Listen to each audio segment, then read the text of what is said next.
open. He was looking for any possible angle to pick up an elimination. Lois as well. He's kind of fashioned himself a little bit of a base here that's got these pyramids edited in a nice way so we can see down on players rotating. And this is where you want to be. If you do pull half in, half out, you want to be looking for players. You don't want to be exposed because obviously that you could get sniped like Flois might do here. Some people, Mongrel picks up an elimination as well, so he's still here in this game and still fighting as well. As Flois is trying to snipe somebody out of the sky and was not able to hit it, but a valiant effort. Valiant effort, but just a little wide. Might have given him a haircut, but not going to connect.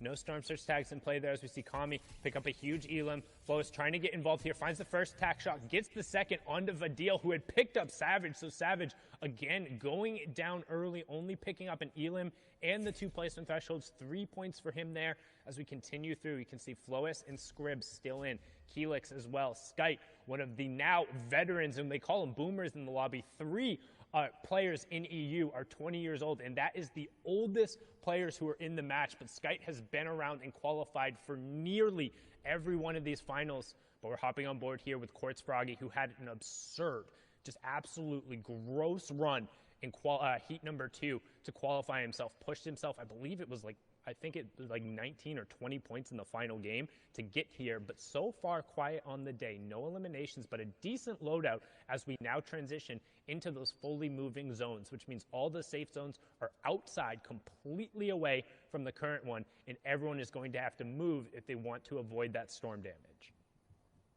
And luckily for him, it seems like it's pulling towards him, so he doesn't have to invest those crash pads right away.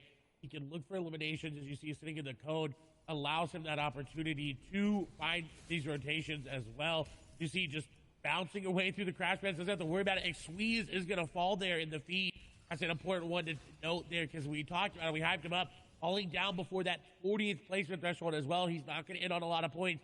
The question is, how many points can Froggy end up on? How many points can the rest of the lobby end up on as this game continues to go on? We see Kiriachi, we see Mongrel, we see Letwick there in your screen as well. And Froggy looks to have taken high ground with that. The shots go through. He's going to get that player down in low HP. It's Cammy going down. What a huge pickup there by Froggy, but he's not done yet. There's another player on the other side. So he does disengage, so he does have mats to build around with and to just drop down layers if he wants to. It seems he's content on focusing around high ground. Yeah, and Benji and Hen also picking up a pair of elims there in the feed as we close in on the next placement threshold. It'll be top 30, and then every 5 players going down. Storm Surge will also turn off his top 30, and we're closing in on it. There it is. Scouts picking up a pair to make sure he gets there. That's ADN and Diablo, who we saw yesterday going down. Thomas also goes down, and then Become Legends Rifle picks up Benji Fishy. Deceptos ends up getting Skite as well going down there. Lechy picking up Styler, but we're still on board here with Quartz Froggy, and we saw how much work he can do on the mid-ground tarp here, and he's continuing to run through with that charge shotgun, picks up Scouts as well, and we're in through another placement threshold. So this is what happens as we start getting in the moving circles. All the action for, so keep an eye. Flois all the way up on the high ground. Kiko has priority on the low ground, and then everyone else is the tarp in between. But Hen and Reason are still up on the mid-tarp. I think Flois was able to pick up that shockwave launcher from what it looked like. He may have used a crash pad to take it, but Mongrel, I believe, going to fall there on the backside. Rezon still in this game, getting eliminations. Hid, thing on 4. Crash pad will come out here for Hid. He does have a lot of materials left. Carrot picking up 3 eliminations there on the backside. As shots come through onto Hid, he is going to be able to block it off, and the capitalization there on the Snazy will be good as he realized already losing HP. Ken's going to take down a player there as well. Anas going to fall. Lois does have what it seems like a crash pad to maintain high ground, but Bad Sniper coming up. Decepto's coming up as well. Everybody is coming up for high ground. Rezon just trying to make it through. And everyone pushing for the high ground right now, but not necessarily paying attention to what's going down the low ground where people are cleaning up on eliminations. You have Flois in your top right, Froggy in your bottom right, everyone else on the wide. You can see Flois is up on that ultimate high ground. Deceptos and Hen down on that low ground with Rezon just above them. Froggy waiting for his opportunity, but keep an eye on the number of builds because we're getting down to the final one. Flois going to pick up an elimination there, and he's doing a really good job at just maintaining that high ground control as we're closing in on our top 5. One more player will go down, and then it's all about getting to the top 3. Boom, we have it. Letwick, Bad Sniper, Froggy, Hen, and Flois, top 5 in game number 1.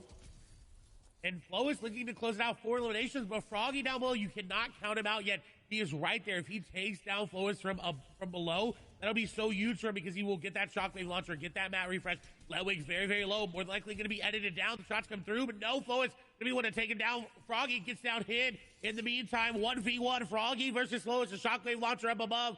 Froggy trying to dodge him. Flowis sending him down. He's trying to, but he's running out of match. 15 mils remaining, and Froggy does not look like he's stopping anytime soon. Going out in the zone, taking some damage. Going to shockwave himself down. Little Mitro classic. The shotgun does come through. The shockwave is going to send him flying. Shots come through. Flowis is going to get the beam, and he takes down Froggy for the victory royale.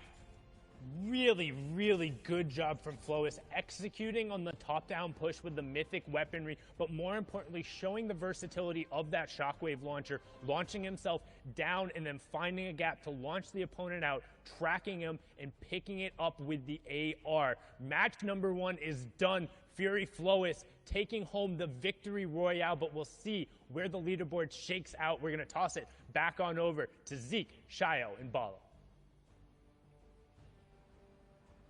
Man, a strong start here in EU, really coming out with a nice flow. Flowis finding himself the victory royale. Guys, this final fight between Froggy and Flowis, both players walk into that 1v1 with 5 eliminations. The elim and the victory royale is going to be that 4-point swing.